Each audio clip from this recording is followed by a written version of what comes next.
30 जून को शनि चलेंगे नई चाल। 139 दिन के लिए शनि होंगे वक्री। वृश्चिक राशि वाले हो जाएं सावधान। मेरे YouTube पे एस्ट्रो नरेश पर आपका स्वागत है। नमस्कार, मैं हूं नरेश कुमार। सबसे पहले उन दर्शकों का धन्यवाद जिन्होंने पेज को सब्सक्राइब किया है, पेज के वीडियोस को शेयर कर रहे हैं, लाइक कर रहे हैं और कमेंट बॉक्स में हमें अपनी राय भी लगातार भेज रहे हैं। दोस्तों, आज बात करेंगे शनिदेव की। शनिदेव वक्री होने जा रहे हैं। 29 जून मध्य रात्रि लगभग 30 जून के आसपास का समय है जब शनि वक्री हो जाएंगे। 139 दिन 139 डेज का पीरियड है जिसमें शनि वक्री ही रहेंगे। 15 नवंबर को शनि दोबारा मार्गी होंगे। अब वक्री और मार्गी होने का ज्योतिष में बहुत महत्व है। हालांकि ये एक सामान्य प्रक्रिया है जो हर साल होती है। शनि लगभग 140 दिन हर साल वक्री रहते हैं, लेकिन ज्योतिष में इसकी अहमियत इसलिए ज़्यादा है क्योंकि वक्री ग्रह का चेष्टा बल बढ़ जाता है। चेष्टा बल बढ़ने के कारण वो अपने अच्छे या बुरे दोनों तरह के परिणाम करने में ज़्यादा सक्षम हो जाता है। चेष्टा बल बढ़ता इसलिए है क्योंकि सूर्य से प्लैनेट्स की एक निर्धारित दूरी है। जब वो दूरी थोड़ा सा क्रॉस करते हैं तो वक्री हो जाते हैं। जैसे शनि लगभग 120 डिग्री दूर रहते हैं शनि के, लेकिन जैसे ही वो 120 डिग्री से ज़्यादा पार चले जाते हैं तो वो वक्री हो जाते हैं। ऐसी स्थिति में उनका जो चेष्टा बल है वो बढ़ जाता है और अच्छे या बुरे परिणाम दोनों तरह के परिणाम करने में शनि जो है वो ज़्यादा पावरफुल हो जाते हैं। अब जब शनि वक्री हो जाएंगे, जब उनका पावर ज़्यादा बढ़ जाएगा, जब उनका चेष्टा बल ज़्यादा बढ़ जाएगा, तो वो कौन सी ऐसी 4 राशियां हैं जिन्हें खास तौर पर ध्यान रखने की ज़रूरत पड़ेगी। अगली राशि जिसको इसका ध्यान रखना चाहिए इस शनि के वक्री होने के अवस्था के दौरान, वो है वृश्चिक राशि। आप चार्ट देख रहे हैं, वृश्चिक राशि का चार्ट यहाँ पर लगा हुआ है स्क्रीन के ऊपर, और वृश्चिक राशि से शनि चौथे भाव में गोचर कर रहे हैं। चौथा भाव जो है वो आपका सुख स्थान होता है। यहाँ से जब शनि का गोचर है तो इसको शनि की ढैया कहा जाता है। अब वृश्चिक राशि के लिए भी शनि अनुकूल प्लैनेट नहीं है। अनुकूल इसलिए नहीं है क्योंकि शनि तीसरे भाव के भी स्वामी है, चौथे भाव के भी स्वामी है। मंगल की राशि है, शनि वैसे ही मित्र नहीं है। तीसरा भाव अशुभ स्थान होता है, तो यहाँ पर शनि आपको अनुकूल रिजल्ट वैसे भी नहीं देते। लेकिन चूंकि शनि चौथे भाव में है तो तीसरी दृष्टि, जैसे कि आप देख रहे हैं, छठे भाव के ऊपर जा रही है। छठा भाव रोग ऋण शत्रु का भाव होता है, और रोग ऋण शत्रु के भाव के ऊपर जब शनि की दृष्टि है, सीधी दृष्टि है, तो निश्चित तौर पर ये जो एरिया है लाइफ का, यहाँ पर कोई ना कोई दिक्कत आ सकती है। ऐसी स्थिति आ सकती है कि आपको कर्ज लेना पड़े। ऐसी स्थिति आ सकती है कि कोई आपसे पैसा ले और पैसा वो आपका लंबे समय के लिए बंद जाए, यानी कि वो पैसा वापस ना आए।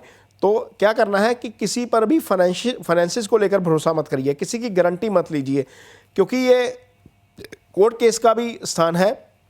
तो यदि आपका कोई कोर्ट केस चल रहा है तो कोशिश करिए कि इस अवधि के दौरान जितनी कम हेयरिंग हो वो आपके फेवर में जाएगी। मीन्स कम हेयरिंग होनी चाहिए। डेट्स आप अपने वकील को बोल के थोड़ा सा एक्सटेंड करवा सकते हैं तो चीज़ें ठीक रहेंगी। नहीं तो यहाँ पर शनि की दृष्टि और वो भी वक्र अवस्था में, तो यहाँ पर ये परेशान कर सकती है। यदि आपको कोई फिजिकल ट्रबल है तो कोशिश करिए कि डॉक्टर के जो रिकमेंडेशन है उसको पूरी तरह फॉलो करिए। जितनी भी दवाई दी जा रही है, जो एक्सरसाइज रिकमेंड की जा रही है, उसको पूरा फॉलो करिए, क्योंकि रोग ऋण शत्रु तीनों ही भाव जो हैं, तीनों ही जो एस्पेक्ट हैं छठे भाव से संबंधित जो सिग्निफिकेंट है वो शनि के प्रभाव में है।